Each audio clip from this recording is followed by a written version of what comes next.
So you're doing your goals to do more. Well, I'm just. How old are you? I'm 31. 31. I was in that mindset, and I'm not saying this is wrong, right or wrong. The transactions, I try to transaction myself to death. You know, transaction. You will not get wealthy doing transactions. I don't know about you, but I just couldn't figure it out. No, I learned that too. I did a lot of transactions. That's why I'm switching markets. Baltimore, Philadelphia. One of my friends from college, Virginia State University. He's my age, sitting on like $30 million in real estate. And, wow! You know, I told him, you know, I think I did like 27 transactions this year, and he was like, "Hey, Tico, come to Philadelphia. I want to show you something." He had 5 projects he was doing, multifamily, single families, converting them to multifamilies, and those 5 properties were cash flowing like 3 times more than properties I had, and the ARVs, the spread on what he was getting out was pretty much, you know, everything that I did more work, but he was making more money off less properties. It's like, you gotta go to the closing table 5 times anyway. You know, you go to the closing table 12, 13 times for your property, you're gonna have to go to the closing table. You're gonna have to procure funding. It's just less of a blueprint, but looking for deals where the margins are much better. So I learned that this year. I'm not trying to do, but it was good going to the closing table, going to the title company so many times this year. It was my first year. It was good structuring deals and analyzing so many deals this year because I needed the reps. But next year we're trying to do less and make more. Good for you. Good for you. I've always said, yeah, and Kris and my brother will confirm this, the real dollars is in the long-term hold with the asset appreciation and the cash flow. Yeah, and reducing your capital. Go ahead. One of the things I like what you said is that you recognize your mistakes, right? A lot of people recognize them, but they're fearful of actually saying, yes, I made that mistake. So you made the mistake, you learn from the mistake, you've identified it, and you move forward. That's going to be huge for you. The only thing I request is you meet somebody today. Meet somebody. So when Dan and I met, we paid a stupid amount of money to be in a room together. You can tell them, man. We paid like $5,000 to go to this seminar, which wasn't the top ticket. There was another $10,000 ticket in front of us. And we all got in this room, and I'm like, man, I'm out of my ballpark in this. But I see another, he's a real estate guy, so we got together. Now we get to learn from each other. I get to go to Brooklyn, hang out with him. He comes to Virginia, I get to hang out with Dan. So meet somebody while you're here, please. This is the goal. The phone, I feel it can trap you when you get up in the morning. It can. I think Dave goes on the phone in the morning. I make it a purpose to leave the phone. I have it locked away in the mornings for me. I learned this from another real estate guy, Kris Chico, man. When you're on the phone, it's like you're looking for other people to tell you or tell me what to do, as opposed to saying, this is what I need to be focused on, which is not bad. I'm not saying that it's a bad thing to do. But once I'm on that thing, putting out fires, it's almost like an hour or 2 gone by, and I'm just mentally fatigued. So my routine is no phone in the morning until it's time to brush your teeth.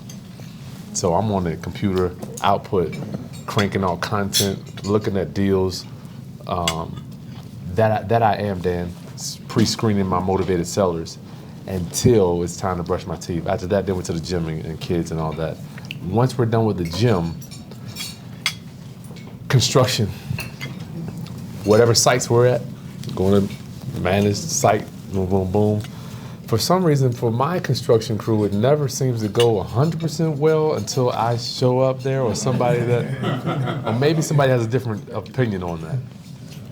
It goes well, but you know, if you're not there, and we have to understand, y'all, 80% is good enough. Does everybody believe that? 80% is good enough. What I used to think was, I needed everybody to do a job like I was gonna do it. I used to be like, look, if I wanted a job done, I'd have to do it right. My mentor, Dan Kennedy, told me that we could be dropping some names, man. Y'all please Google Dan Kennedy. Anybody else follow Dan Kennedy? He's like the godfather of marketing. He's gonna be dead soon. I mean, he's old. Get all his books, everything he's got, yo. Dan Kennedy. 80% is good enough. So if our guys are on site and they're giving you 80%, be happy. All right. Sometimes we think we need to push people to get 100% mindset. My dad came to look at my landscaper cut my yard one time. He left some grass over here, some leaves over there. He got pissed. Kris, you gonna hire these people to do your grass? I'm like, Dad, he just left. So it's all about a mindset. 80% is good enough. I don't care if is it cut, does it look okay? Let's go. Oh, Dan, let me ask you, have you ever done seller financing or lease options on any of your stuff? Well, I'm just speaking from my perspective, we put our tenants as the new owners. okay, yes. I'm like, toilet breaks, don't call me. You got a problem with the light fixture, don't call. You are responsible for all that stuff. Do y'all live in that space at all? So we don't, because we don't do single family homes, and single family homes, that's very easy to do, and it's usually very normal. Out of all the properties my brother and I have, we only have one house, it's one property that's single family, and I'm not gonna lie to you, it's because it's next door to me and I wanted to control who lived next door to me. It was for no other reason. You can still do, let me ask you, you can still do seller financing on a condo though. We can, but Hold on guys, I wanna hear this. I don't do, if I sell a condo, I'm selling it outright because I need the cash to do something bigger. Well, you buy it. I mean, I'm just thinking maybe for the future. You could do one seller finance condo. And not I do could. both. So we do seller financing when we sell our land. So for those of you that don't know, my brother and I are huge land investors. So for people that don't know what seller finance is, does everybody understand seller financing? We won't get into it. Yeah. So, but I'm going to tell you guys, if you could do seller financing, phew, man, that's where the real dollars are. Yeah, so why not do it with the, that's what I'm asking you. Why not do it with the condo? Because those numbers are so much bigger, I could take that money and flip it 20 times But you over. already written it. But the biggest thing for us is No, it's that if different. we really want to sell it, there's a long list of people waiting to buy it. Why am I going to sell it to, say, someone that is in it? Yes, we make money on the Cash flow. on the cash flow on it, but we can take that money and make just as much, or if not more, on it like this. But you already written it though, and I'm not saying that you obviously know what you're doing. You can, I'm but the thing is, the laws are different for apartment style properties versus single family properties. So when you sell a finance, you like eliminate some of the fees and everything, the banks and everything? Well, no, so what he's talking Ain't no about is fee. different. So when we sell a finance, we sell a finance land. I buy the land, let's say for $3,000. When the property gets assessed, when it goes up in value to $10,000, I'm gonna sell it at 10. No, I'm gonna charge another 2 because it's seller financing at 12, and charge the person 9% interest. 13. He likes to say I like to say 9. If my brother's selling it, it's 13. Okay. check the ARV on Do not, and you better check your after renovation value, but you better know your exit strategy. So, Kris, my brother David, and I, when we go into a property, we go in with 3 exit strategies. So sometimes our exit strategy is a flip. That's fine, but I also know if I don't get my number on the flip because I need to make this much money on that flip, what's my rental income going to look like? So if I don't get my money on the flip, I could keep it as a rental, put it into my long-term hold. And if that doesn't make sense, what's the wholesale side look like? Because you never know, the economy could change like this. None of us in this room have any control over what anybody in DC chooses to do. That's why it doesn't matter to me who the president of the United States is. Doesn't matter to me economically who wins the election.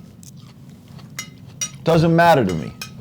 Because I refuse to let them determine what my financial worth is going to be. That's big, man. Why? Because I'm listening and I'm reading and I'm looking at their history. That gives me lets me get an idea of where they're going to be going with the tax implications. I'm preparing with my accountant and my tax attorney. Well, if this happens, we'll do this. If that happens, we'll do this. And if this happens, we'll do that. If the economy goes here, we'll go here. If the economy goes there, then we'll go there. So it doesn't matter to me what they do, because as entrepreneurs, I don't care if you're in the real estate game. I don't care if you're selling solar panels. You could be selling cars for all that. You better know what's happening there so that you could maneuver yourself and adjust accordingly. So it doesn't matter to me who the president of the United States is. Those are the variables we can't control, but we could prepare for those uncontrollable variables. That's why you need 3 exit strategies. If you can't make money on all 3, I walk away from the property. because I can't control the unknowns. But those 3 exit strategies provide me an income no matter what happens with those unknowns. If that makes sense. But it's like I have friends in my circle who are well off, but I won't feel comfortable with their money until I've proven to them. What's your that I'm background? capable. You new, or have you done a flip yet? No, so I have my first duplex rental. Good. I have a plan to do another one. I'm working with the general contractor now. Okay. To get another multifamily and set that up for whether it's long-term or short-term rentals. Gotcha. But it's kind of like I want to use this next year to build up my track record so that not only do they feel comfortable investing in me, because that's ultimately what they're trying to do, but so I feel comfortable with their money, knowing that they're going to want that return. That's being very responsible. And I personally think that's the right way to do it. I think that is a way, but let me tell you what I did with my client. I started coaching the training like in 2010, right? I'd have my clients come in, coaching clients. They would have me the face. I would literally sit down with their family members, brother. And I'm not saying you should do this. I'm just saying this is a way. That's one way. Get the track record, all that stuff. For me, I wanted to be like a little faster for my guys. So they would come in. I'd sit down with them. I'll never forget talking to these people's grandparents, I feel like it was yesterday. Be with them. They're sitting right there. Like, Grandma, this is what we're gonna do, da da da. And then they didn't really believe them, but they saw me there. And I say, Grandma, let's go look at, go look at, drive by the house. So I'm just saying, you can plug into other people. And I'm not saying that you should. I don't know your whole story. But you can always be like, hey, look what we're doing, da da da. That's gonna give you the credibility at that time, So that's a personal decision. Yeah, you have to. If you don't have all the numbers down, plug into a Dan Borrero or even a Tico or whoever. That way you can say, look, I got people that got money. Because the thing of it is, dude, when you start getting that money working, then you stop dealing with them. You got the track record there, and then you're, So you have to make that decision. One of the things I always do, and as people, especially as entrepreneurs, we're always selling. When we're not selling, we are selling. That's what we do. So where I live, there's no place I go to that we don't talk about real estate. So think about, what do people think of you when they see you? Because if we had a room full of people, I guarantee you, every single one of them, when they say, when you see Dave, what do you think about? Real estate? He's IT now. Right. So you need to move their mindset that you do IT, but your money comes from real estate. You see that? So people follow the money. They're not going to follow, IT is cool, great, yeah, nice.